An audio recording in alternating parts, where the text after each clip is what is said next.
So in order to compute these conditional probabilities when there are a large number of possible words or features, we need to do a little more work.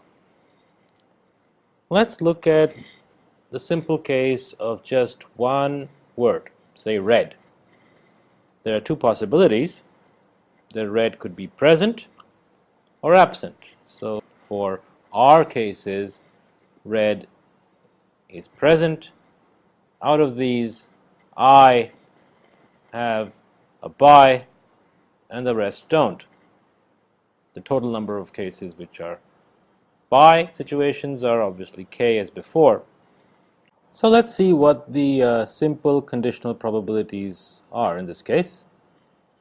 The probability of a bi given that there is an r is just I over r.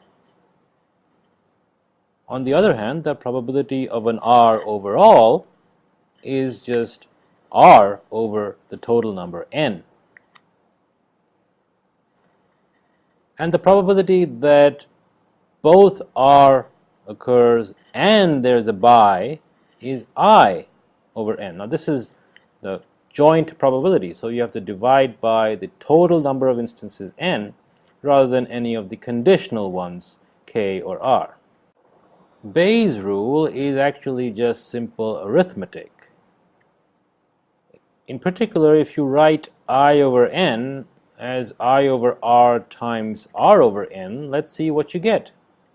Well, we already know what I over r is. It's just the conditional probability of a bi given r, and r over n is the probability of r itself.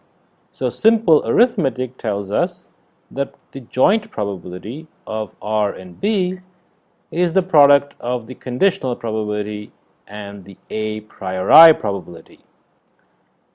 This is just Bayes' rule. The probability of b and r is the conditional probability of b given r times p of r, which is also the same thing as the probability of r given b times the probability of b.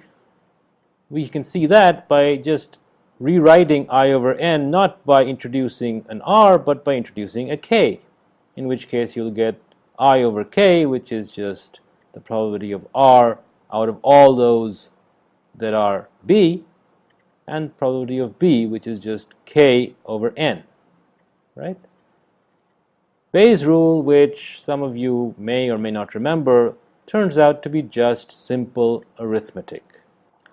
As we shall soon see, Bayes' rule is critical to machine learning because it allows us to compute any of those many joint probabilities even if there is no data for a particular combination. Before we can do machine learning using Bayesian techniques, we need one more important concept, that is independence. Think about two words like red and cheap. As before, we have r equal to yes for r queries, cheap equal to yes for C cases, and in I cases both keywords are present. The probability of an r occurring is clearly r over n, and the probability of cheap occurring is c over n as before. And similarly, the conditional probabilities of an r given that c occurs can be computed. Independence says that the probability of r does not depend on whether or not the word cheap is already present in the query. In other words, the probability of r should be the same as the probability of r given c.